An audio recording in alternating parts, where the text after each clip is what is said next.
कल कल कौन सा त्योहार है? क्यों मैया, कल कौन सा त्योहार है? चतुर्थी। कौन सी चतुर्थी? बताओ, गणेश चतुर्थी को क्या नहीं देखते? क्या नहीं देखते? गणेश चतुर्थी के दिन चंद्रमा को मत देख लेना। गणेश चतुर्थी के चंद्रमा कलंकित हैं, श्रापित हैं। और यदि कल देख लो धोखे से, क्योंकि मुझे पता है कि आप जरूर देखोगे कल। जिसका मना किया जाए आदमी वही करता है।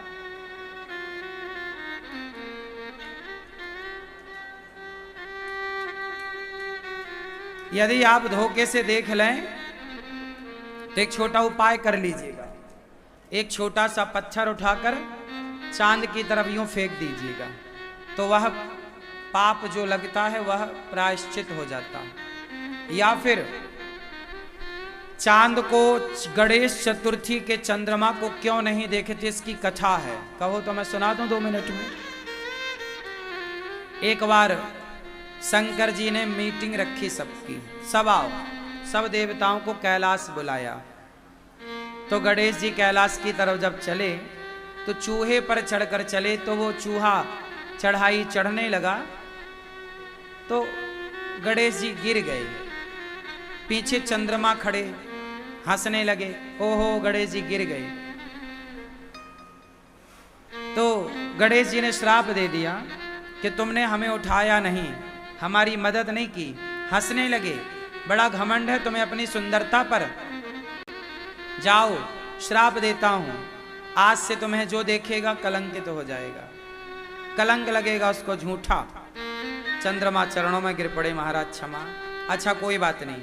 फिर चतुर्थी के दिन, उस दिन चतुर्थी थी, बोले आज गणेश चतुर्थी के दिन जो तुम्हें देखेगा उसे झूठ मूठ का कलंक लगेगा। कई बार तुम्हारा परिवार तुम्हें झूठा कलंक लगाता है, झूठी चोरी लगती है, तुम्हारे चरित्र पर झूठा कलंक लगाता है, कुछ लोग लगा देते हैं। ये झूठा कलंक कई बार इसलिए लगता है क्योंकि आपने गणेश चतुर्थी की चंद्रमा को देखा। इससे मुक्ति का उपाय है, एक छोटा पत्थर चंद्रमा की तरफ फेंक देना, देख लिया है तो। और भगवान श्री कृष्ण के दूसरे और तीसरे विवाह की कथा, जाम्बवती और सत्यभामा के विवाह की कथा, श्री कृष्ण के साथ इनके विवाह की कथा कोई सुने तो इस पाप से मुक्ति मिल जाती है, उस कलंक से मोक्ष हो जाता है। तो कल चंद्रमा मत देखिएगा। पहला, कल कुछ लोग अपने नया घर बनाते हैं तो नए घर के ना द्वार पर गणेश जी की फोटो लगा देते हैं। देखा होगा आपने, टाइल पत्थर आती है, टाइल्स, उस पे गणेश जी का फोटो लोग अपने बाहर देखते हुए लक्ष्मी गणेश द्वार पे लगा देते हैं। लक्ष्मी और गणेश ये कभी द्वार पर नहीं होने चाहिए। गणेश जी बुद्धि हैं, तो बुद्धि घर के बाहर चले, घर के अंदर ना चले, घर के अंदर होनी चाहिए। लक्ष्मी घर के बाहर नहीं, अंदर होनी चाहिए। तो द्वार पर क्या लगाएं? गणेश लक्ष्मी नहीं, शंख चक्र और तिलक लगाना चाहिए द्वार पर। ये जैसे शंख चक्र, ये देखो, ये द्वार पर है। शंख ताकि आपका यश बढ़े, चक्र आपकी तरफ आने वाली कोई भी नकारात्मकता टल जाए, तिलक भगवान के चरण, ये द्वार पर हो, शंख चक्र तिलक। लक्ष्मी गणेश अंदर। कल गणेश जी बिठाओगे, कुछ लोग गणेश जी जब आप बिठाते हैं तो गणेश जी की पूजा होती है। गणेश जी की पूजा क्यों होती है जरा हमें बता दो आप लोग। गणेश जी प्रथम पूज्य क्यों है? क्यों होती है गणेश जी की पूजा?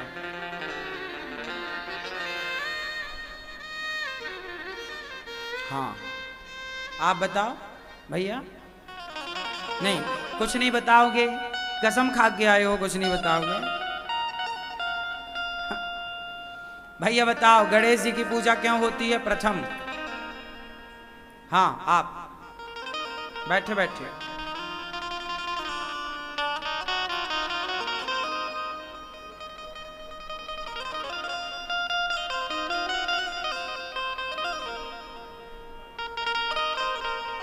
हाँ, सही कहा आपने, बैठिए।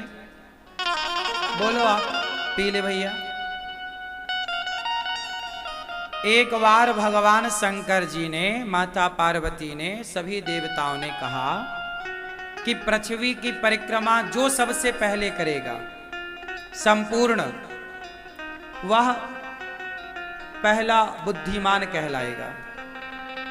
कार्तिकेय जी मोर पर बैठ के उड़ गए, पर गणेश जी का वाहन चूहा, चूहा कैसे परिक्रमा लगाए? मोर तो बहुत तेज दौड़ता उड़ता है, चूहा कैसे चले?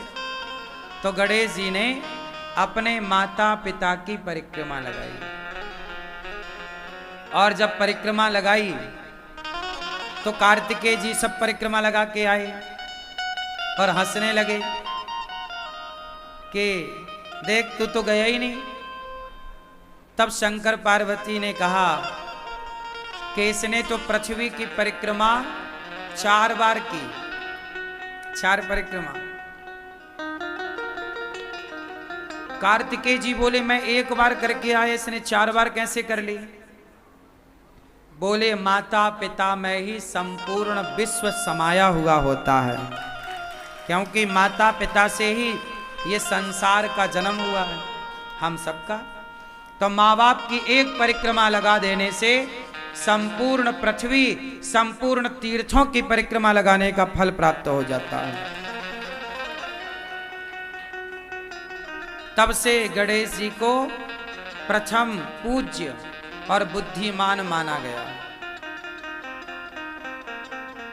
समझ में आई? तो गणेश जी ने माता पिता की सेवा करी, माता पिता की परिक्रमा की। आप भी गणेश चतुर्थी को गणेश जी बिठाओगे या गणेश जी का पूजन में सम्मिलित होगे तो प्रेरणा यही लेना कि जैसे गणेश जी माता पिता के भक्त हैं, हम भी अपने माँ बाप के भक्त बने,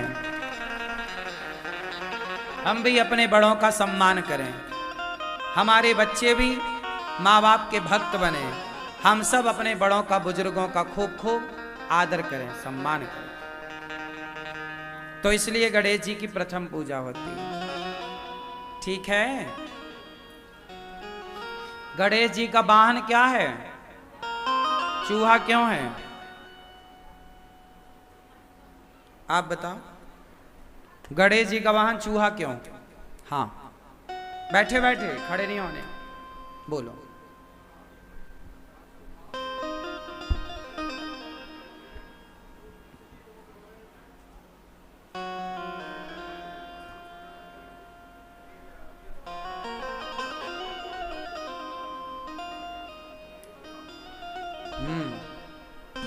आप बताओ,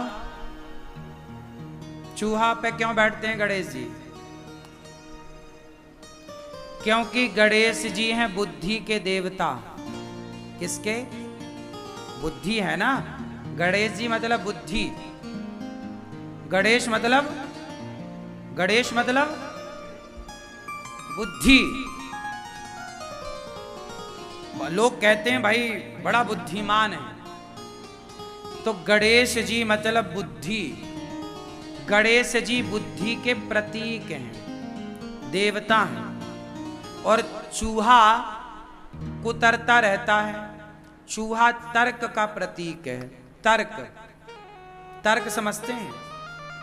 तर्क कितने लोग जानते हैं? तर्क जो जानते हैं वो हाथ उठाएं, नहीं जानते तो मैं बताऊं, फिर वो भी बताऊं। तर्क समझते हो? जैसे छोटे छोटे बच्चे प्रश्न करते हैं, माँ भगवान होते हैं तो दिखते क्यों नहीं? ये तर्क है। भगवान है तो दिखते, ये तर्क है। अब उसे समझाओ कि जैसे दही में मक्खन होता है, दिखता नहीं है बेटा, पर है। उसी तरह जैसे दूध में मक्खन है पर दिखता नहीं है, उसी प्रकार कण कण में भगवान है पर दिखता नहीं है। तो जैसे उसने एक तर्क किया, तो तर्क को तर्क से ही काटा जा सकता है, तर्क को तर्क से ही काटा जा सकता है। उसी प्रकार गणेश जी बुद्धि के देवता हैं और चूहा तर्क का प्रतीक है, और बुद्धि हमेशा तर्क पर ही सवार होती है। जो विद्वान होगा वो तार्किक होगा, तर्क बहुत करेगा।